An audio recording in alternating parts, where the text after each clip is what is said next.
I never understood how a single dinner table could feel like a firing squad until I sat across from his family in that restaurant. The lights were warm, the music soft, the glasses expensive, everything designed to make people feel important. But as soon as I walked in, every eye from their side turned toward me like I'd tracked mud onto marble floors. The hostess smiled politely, his mother didn't.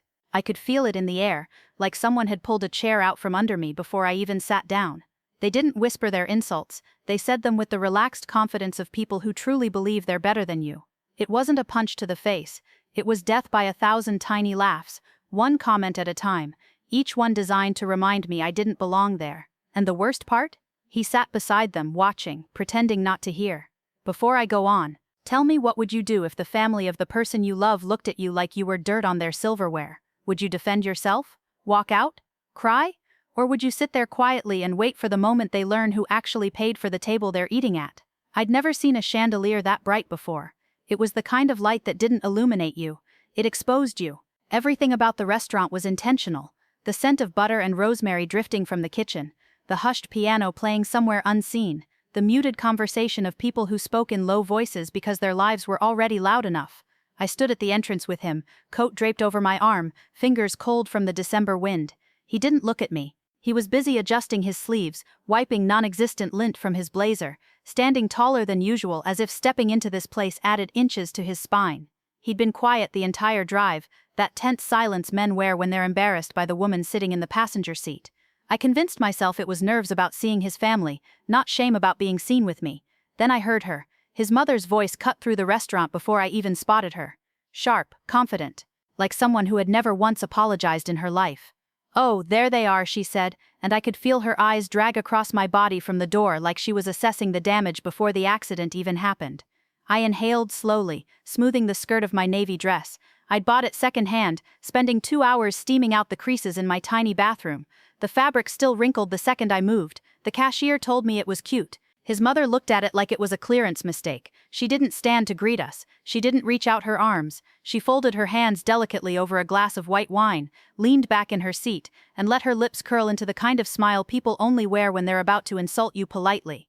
"Oh," she said, eyes traveling down the length of me, "you dressed comfortably."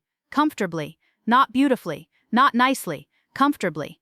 Her daughters, seated to her left and right like little ornamental soldiers, lifted their eyebrows in synchronized amusement. One of them, Cassandra or Cassidy or something with a soft C, pressed a hand to her lips, pretending to hide a laugh. The other didn't bother pretending at all. He didn't defend me. He just sat down, exhaled in relief, and reached for the breadbasket as if he'd just survived some heroic journey getting me through the door. His father was the only one who shook my hand. A limp handshake, the kind men give to interns they don't plan on hiring. "Good to see you again," he said, and I could tell he didn't remember my name. We had met twice before. Both times he stared through me like he was looking at someone standing behind me. I sat down beside my boyfriend. No, that's too generous. My fiancé felt delicate and undeserved in the air. It clung to me like perfume from a brand I couldn't afford. The tablecloth was white linen, real linen, the kind that resists stains but not judgment. Silverware weighed more than I expected. I picked up a knife. It was heavy, not sharp, not serrated, just weighted. Like every tool in this place served a purpose, to remind you of your worth. The menu was a single page. Simple, elegant, no prices listed next to the entrees, only a small number at the bottom. Minimum charge per person, $180. I blinked at it once, then twice. I wasn't scared, I wasn't shocked, because I knew something they didn't. His mother leaned in, chin lifted. "Do you know how to pronounce bouillabaisse?" she asked, slow and syrupy. I hadn't even opened my mouth before she waved her hand dismissively. No, it's fine. Just order the steak. Safe choice." Her daughters tittered again. Like trained birds. I swallowed my irritation. Not because I was scared, but because I had already planned how I wanted the night to unfold. I stared at the table setting. Glassware arranged like constellations, forks shining under candlelight. It reminded me of something my mother once told me, when I was 14 and wearing thrift store heels to a school dance.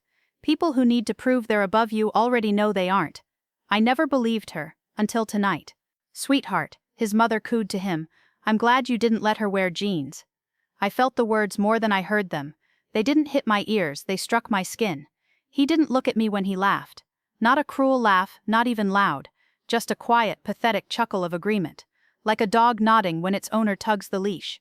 His sisters made a show of ordering cocktails. I'll have the winter blossom champagne, the blood orange Negroni, names that sounded like poetry trapped in liquor. I asked for sparkling water, not because I was worried about the bill, but because I needed my hands steady. The waiter arrived then, a tall man with dark hair slicked neatly back. His uniform was crisp, his posture respectful. Malcolm, his name tag said. He greeted everyone except me. Not on purpose, he simply followed the eyes at the table, and none of them were looking in my direction. "Are we waiting on anyone else?" he asked politely, "or shall I confirm the reservation?" His mother straightened her back, pleased with herself. "We're all here," she said, tone dripping superiority. "Reservation for the Williams family." The name hung in the air like perfume they were proud to wear. Malcolm tapped on his tablet, eyes scanning, then narrowed slightly. He hesitated, barely, but enough for me to notice. His mother smiled like she'd bitten into something sweet. He looked up. "I'm sorry," he said gently. "I don't seem to have a Williams reservation." Her eyebrows pinched. "That's impossible." He checked again. "Perhaps the reservation is under a different name." Silence fell over the table like spilled oil. Everyone looked at one another, then at him, then at me, because I was still smiling, not nervous, not embarrassed, not afraid, just patient. I rested my folded hands atop the tablecloth and tilted my head. "Try my last name," I said softly. "It's under Martinez." The instant the words left my mouth, I watched it happen. His mother's face stiffened.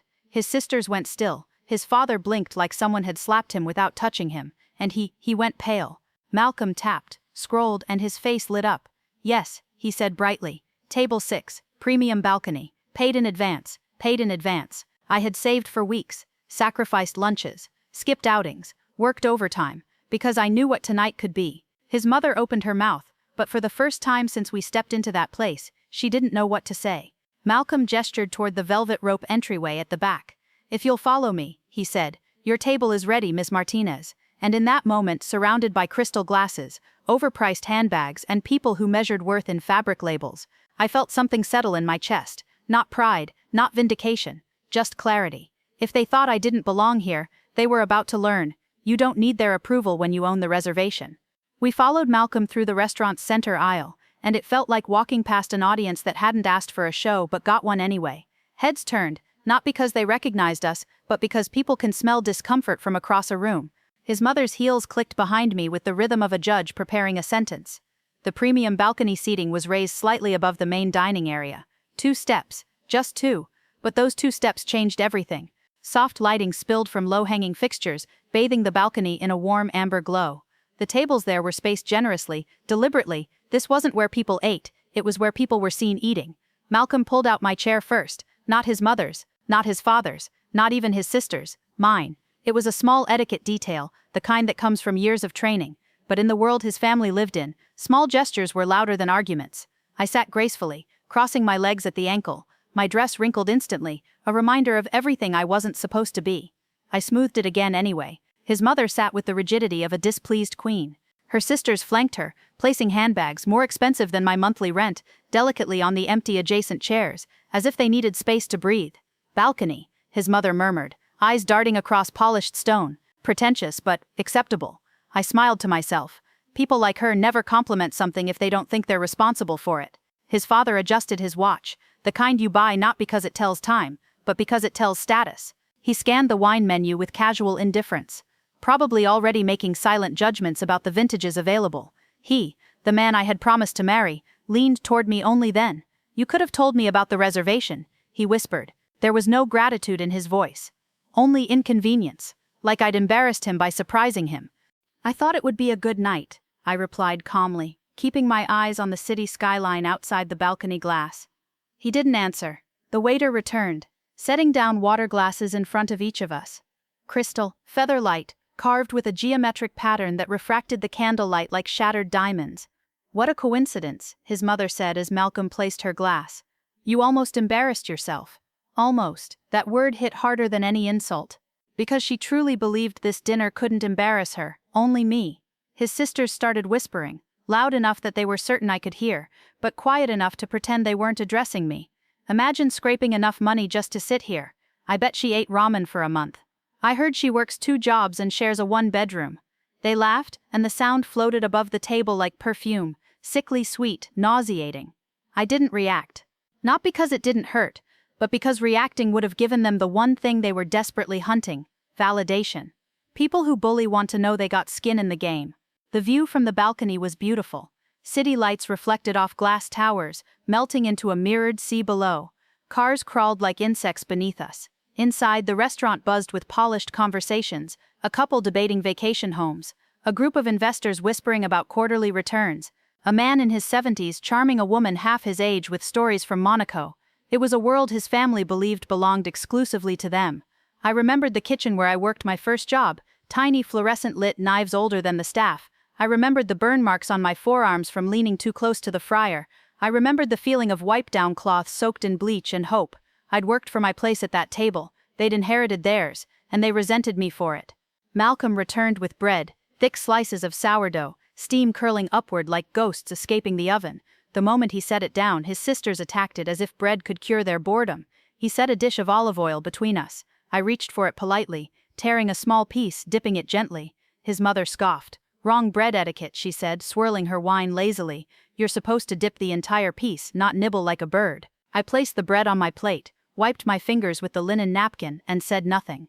Sometimes silence feels like surrender. Other times it feels like strategy. They began talking about charity work, not the emotional kind, the performative, tax deduction dinner gala kind. His sister waved a manicured hand. The orphanage was so depressing. I told the director they needed brighter walls. Colors affect the psyche. His mother nodded. I almost donated $3,000 for the renovation, but if they can't maintain basic hygiene, how will they protect paint? I stared at my water glass. The bubbles clung to the sides like they too were trying to escape this family. His father adjusted his cufflinks, shining with confidence. I funded their scholarship program, first-year students only. After that, they're on their own. It teaches them responsibility. Responsibility, a word rich people weaponize whenever they want to feel generous without sacrifice. His sister turned to me suddenly. "You went to community college, right? Did they teach you budgeting or something?" The question wasn't a question, it was a dart. I took a sip of water before answering. "They taught us how to work. I guess I learned more than most." Her face twitched. She didn't understand the insult. Sometimes the sharpest knives are invisible. He was sweating now, not from heat, from pressure. He hated conflict, hated discomfort, hated anything that forced him to be a man instead of a son. He reached under the table and touched my knee lightly, like a warning, not affection. "Just relax," he murmured. "They're trying. Trying, yes, trying to break me." His mother changed targets. "So what does your family do?" she asked, swirling her wine again. I met her eyes. "Work." She blinked. Confusion and disdain merged in her expression. "We all work," she said, laughing. "No, I mean what kind of work? Professional, trade, minimum wage." There it was, the kill shot. "I don't know why it matters," I replied gently. "The reservation is under my name after all." She stiffened. Her eyes narrowed. Her daughters stopped chewing. His father set down his menu, and the silence, the delicious heavy silence, fell across the table like a velvet curtain. It was the first time all night they had no comeback. No joke, no smirk. The piano music continued downstairs. A waiter carried plates past us, the scent of truffle and thyme following. A champagne cork popped somewhere behind the bar. But up here, the table was mine. Malcolm returned with the confidence of a man who'd served wealth long enough to recognize where it actually sits. He held a small notepad tucked neatly in one hand, and a pen in the other, poised like a conductor preparing a symphony.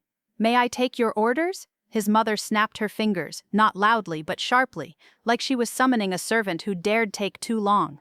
"We'll start with the scallops," she said. 4 plates, and a bottle of the Cheval Blanc, 2005. The price of that wine alone was enough to make most people swallow their tongues. I didn't flinch. She wasn't ordering the drink, she was ordering a spectacle.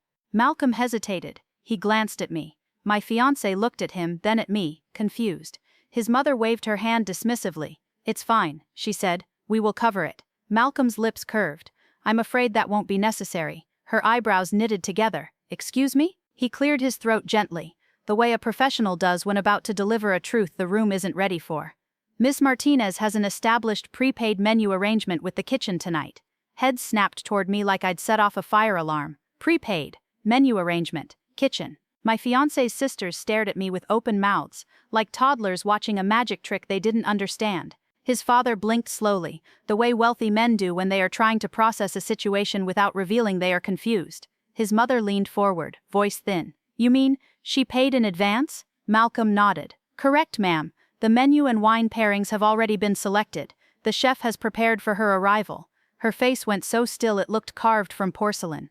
Prepared for my arrival, not theirs. She glanced at her children, searching for an ally. None of them said a word. For the first time that evening I spoke, my voice soft but steady. I told the restaurant we'd be celebrating.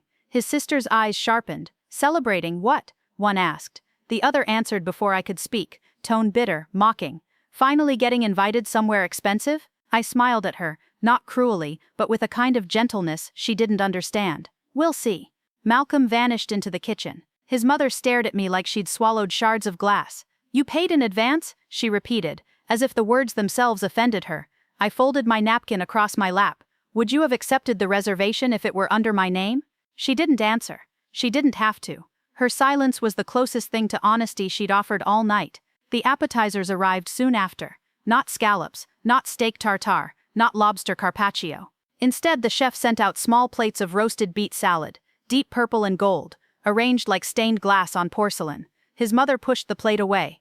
I don't eat this, she said. The eldest sister wrinkled her nose. What is this? Vegan food? It's vegetables, the younger one scoffed. Not real food. He, the man I thought I loved, lifted a fork, poked the beets once, then set it down. He leaned toward me quietly. You should have just let them order. This is awkward.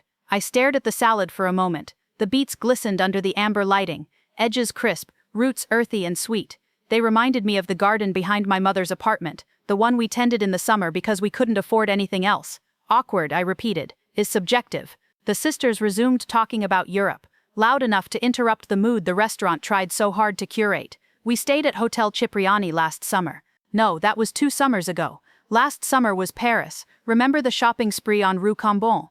I didn't know luxury brand addresses. I knew discount racks and thrift shops, but I also knew how people weaponize their vacations. His father chimed in. You should take her somewhere nice, he said to his son, patting his arm. Make her feel special. Rome, perhaps. His mother smiled thinly. No, Venice. At least if she gets lost, she won't embarrass anyone we know.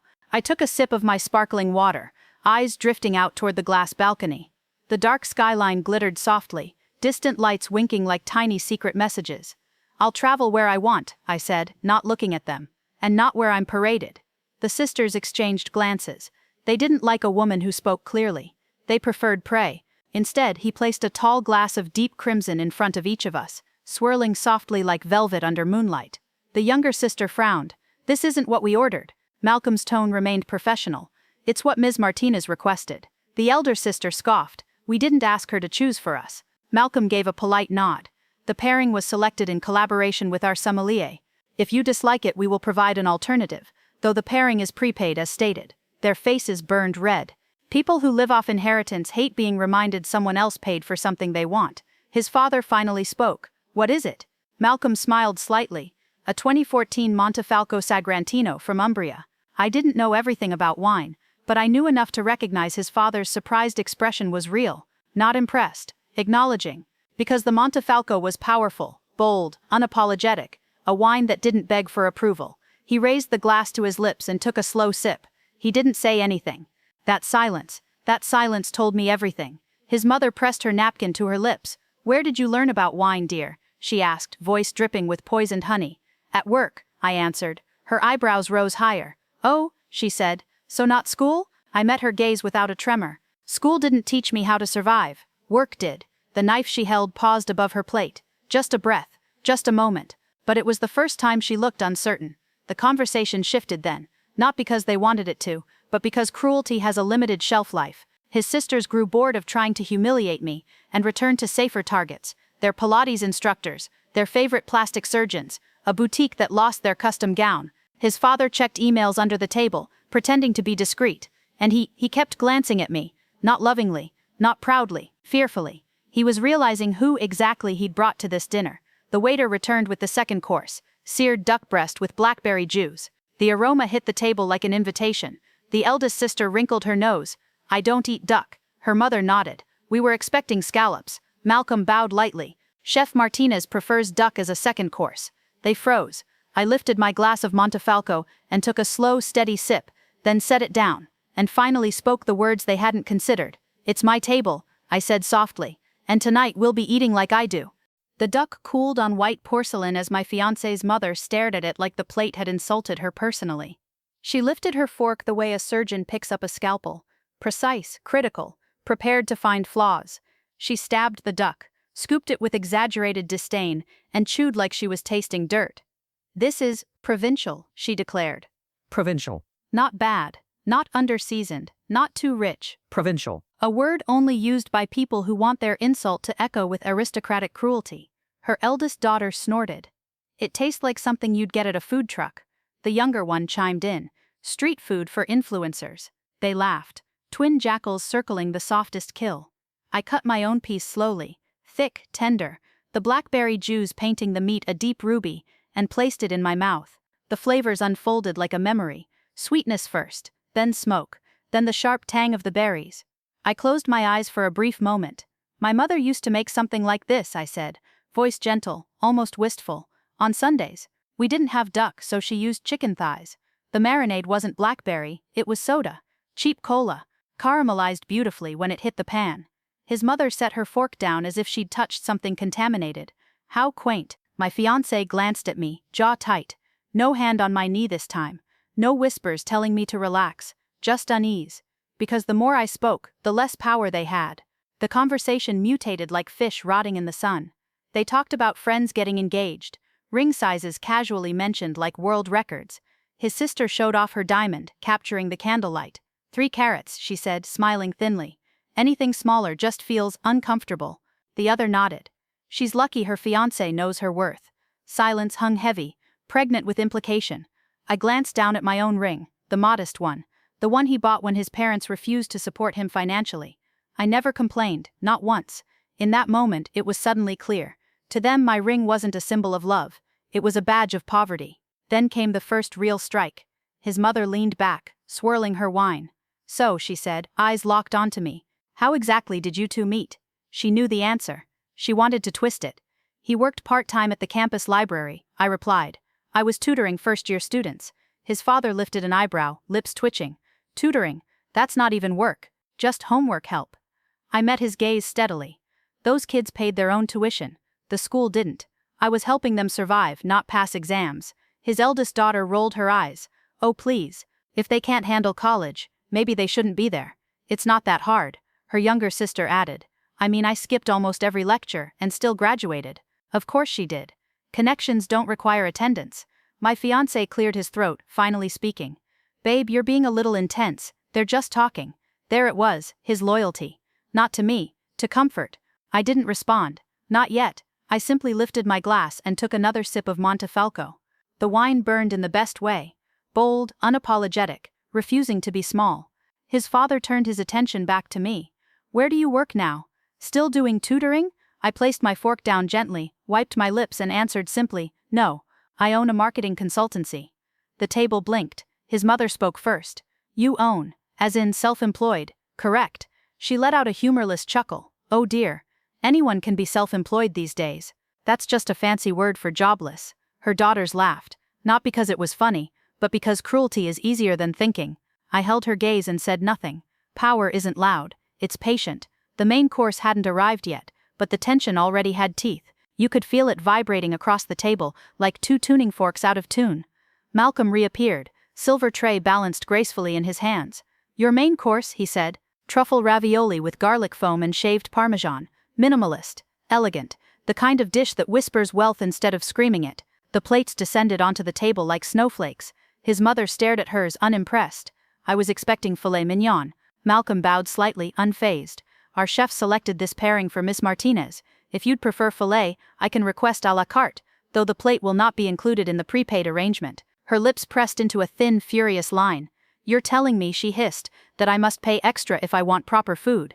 Malcolm smiled, polite as ever. "Yes, ma'am." Her hand shook when she reached for her wine. Then came the moment he tried to save face. My fiancé leaned forward, elbows on the linen, and looked at me like I was the child he had to calm down. "Listen," he whispered, teeth clenched, "you're embarrassing them." I stared at him. Them. Not me. Not us. Them. I felt something inside me harden, quietly, without drama, like water left outside in the winter, freezing slowly from the inside out. "Embarrassment," I said softly, "is a choice." His eyes narrowed. "That's not how real families work." I let the words hang, heavy as lead.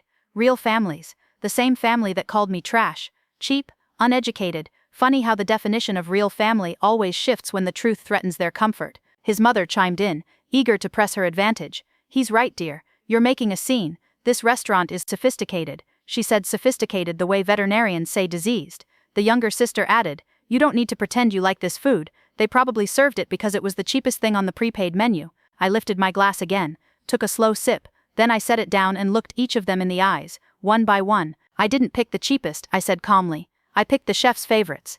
His father paused mid-bite. The chef's. I nodded. He's an old colleague of mine. Silence detonated across the table like a bomb. His sisters froze. His mother's jaw slackened. His father's fork hit the plate with a soft metallic clink. And my fiancé. He looked at me with something I'd never seen in his eyes before. Not love, not admiration, fear. Because for the first time in his life, he realized I wasn't the girl trying to sit at their table. I was the woman who chose it. Dessert arrived like the final act of a centuries-old play. Slow, elegant, intentional. Malcolm walked toward us with the calm stride of someone who already knew the ending. He carried a three-tiered plate stand, each level adorned with carefully prepared pastries. Chocolate creme brulee pots, mascarpone tartlets dusted in cocoa, tiny lemon-glazed cannoli, macarons in delicate pastel pinks. It wasn't the dessert of a menu. It was the dessert of a celebration. He placed it directly in front of me. His mother's eye twitched. What is this? She demanded. Malcolm folded his hands. The chef chose these specifically. He said they were the guest of honor's favorites. Guest of honor. The words hung in the air like a chandelier crashing to the floor. Her face drained of color. A guest of honor, she repeated, incredulous. For her, it was the first time she didn't refer to me by some veiled insult. Just pure disbelief, stripped of polish. Her husband coughed into his napkin, uncomfortable. The sisters looked at one another, unsure whether to laugh or panic. Malcolm continued, we don't prepare this arrangement unless the reservation holder makes a special request. He turned to me with genuine warmth. Welcome back, Ms. Martinez. Back. The table didn't understand, not yet. But I saw the flicker in my fiancé's eyes. He remembered. The first time I came here was without him. Back when I was still just a student with cheap clothes and big dreams. I was serving coffee to an exhausted man who told me he was a sous chef here. He was new, terrified, desperate to prove himself. I saw myself in him. I fed him, encouraged him, taught him how to sell himself in interviews. I helped him build a portfolio. He became the restaurant's head chef 3 years later. We hadn't spoken in months. And yet here he was, serving me like royalty. The sisters broke first. You've been here before? The older one asked, scandalized. More times than you think, I replied. How? The younger one scoffed. You can't afford. She stopped herself mid-sentence. Not because she cared, but because the words suddenly felt dangerous.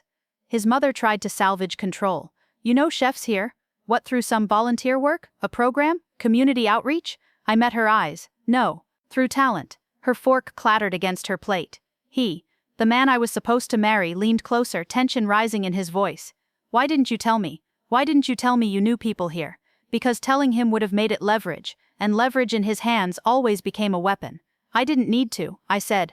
I invited your family to dinner, not a performance. He ran a hand through his hair. This isn't how families behave. I let the words simmer. No, this is how your family behaves. His mother tried another approach, the one rich people use when cruelty fails. Pity. Well, she said, pouring herself more wine, you've proven you can spend. Congratulations. But money doesn't buy class. It was a desperate swing. I didn't take the bait. Instead, I reached for one of the tiny creme brulee pots. I cracked the caramelized top with a spoon. A gentle tap.